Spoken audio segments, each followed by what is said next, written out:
அஸ்ஸலாமு அலைக்கும் ரஹ்மத்துல்லாஹி வபரகாத்துஹு. ஹஸ்ரத் அனஸ் இப்னு மாலிக் ரலியல்லாஹு அன்ஹு அவர்கள் அறிவிக்கிறார்கள், நாங்கள் நபி ஸல்லல்லாஹு அலைஹி வஸல்லம் அவர்களுடன் அமர்ந்திருந்தபோது, இப்பொழுது உங்களிடம் ஸ்வர்ணவாசி ஒருவர் வருவார் என நபி ஸல்லல்லாஹு அலைஹி வஸல்லம் அவர்கள் கூறினார்கள். சிறிது நேரத்தில் அன்சாரி சஹாபி ஒருவர் அவரது தாடியில் இருந்து உளுவுடைய தண்ணீர் சொட்டிய நிலையில் தமது செருப்பை இடது கையில் சுமந்தவாறு வந்தார். இரண்டாம் நாளும் ரசூலுல்லாஹி ஸல்லல்லாஹு அலைஹி வஸல்லம் அவர்கள் முதல் நாள் கூறியது போன்று கூறினார்கள். பிறகு அதே அன்சாரி சஹாபி ரலியல்லாஹு அன்ஹு முதல் நாள் வந்த அதே நிலையில் இம்முறையும் வந்தார். மூன்றாம் நாள் மீண்டும் ரசூலுல்லாஹி ஸல்லல்லாஹு அலைஹி வஸல்லம் அவர்கள் அதே போன்று சொன்னார்கள். அதே அன்சாரி சஹாபி ரலியல்லாஹு அன்ஹு முதல் நாள் வந்த அதே நிலையில் வந்தார். நபி ஸல்லல்லாஹு அலைஹி வஸல்லம் அவர்கள் அச்சபையிலிருந்து எழுந்து சென்றதும் ஹஸ்ரத் அப்துல்லா இப்னு அம்ர் ரலியல்லாஹு அன்ஹுமா அவர்கள் அந்த அன்சாரியை பின்தொடர்ந்து சென்று, எனது தகப்பனாருடன் எனக்கு கருத்து வேறுபாடு ஏற்பட்டுவிட்டது, அதனால் அவரிடம் 3 நாட்களுக்கு செல்ல மாட்டேன் என்று நான் சத்தியம் செய்துள்ளேன். தாங்கள் விரும்பினால் என்னை தங்களிடத்தில் 3 நாட்கள் தங்க வைத்து கொள்ளவும் என்று கேட்க, அவரும் சரி என்று சொல்லிவிட்டார். நான் அவரிடத்தில் 3 இரவுகளை கழித்தேன். இரவில் எழுந்து வணங்க அவரை நான் பார்க்கவில்லை.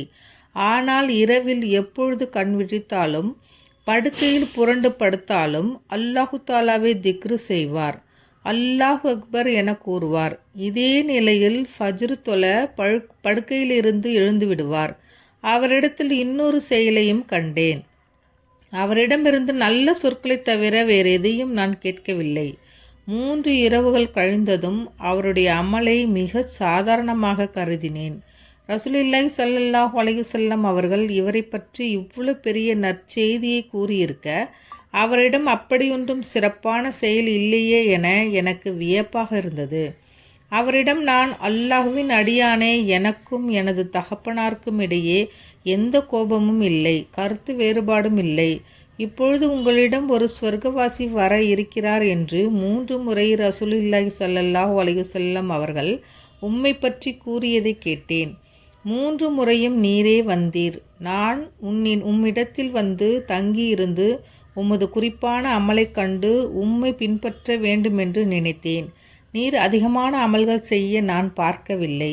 நபி ஸல்லல்லாஹு அலைஹி வஸல்லம் அவர்கள் கூறிய பதவியை நீர் அடைவதற்கு காரணமான குறிப்பான அமல் என்ன என்று இனி நீ சொல்ல வேண்டும்.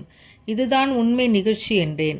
என்னிடம் அப்படியொன்றும் எந்த குறிப்பான அமலும் இல்லை.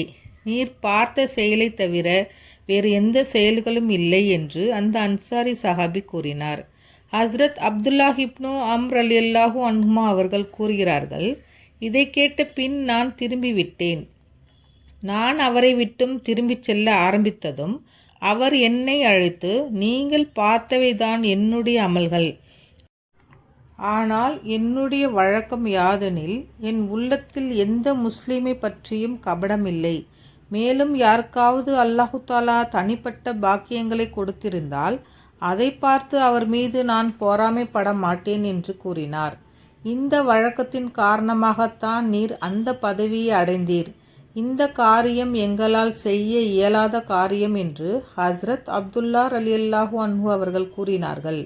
அந்த அன்சாரி சஹாபியுடன் தங்கிய இந்த சம்பவத்தை ஹஸ்ரத் அப்துல்லா இப்னு அம்ர் ரலியல்லாஹு அன்ஹுமா அவர்கள் அடிக்கடி கூறுவார்கள் என ஹஸ்ரத் அனஸ் இப்னு மாலிக் ரலியல்லாஹு அன்ஹு அவர்கள் அறிவிக்கிறார்கள்.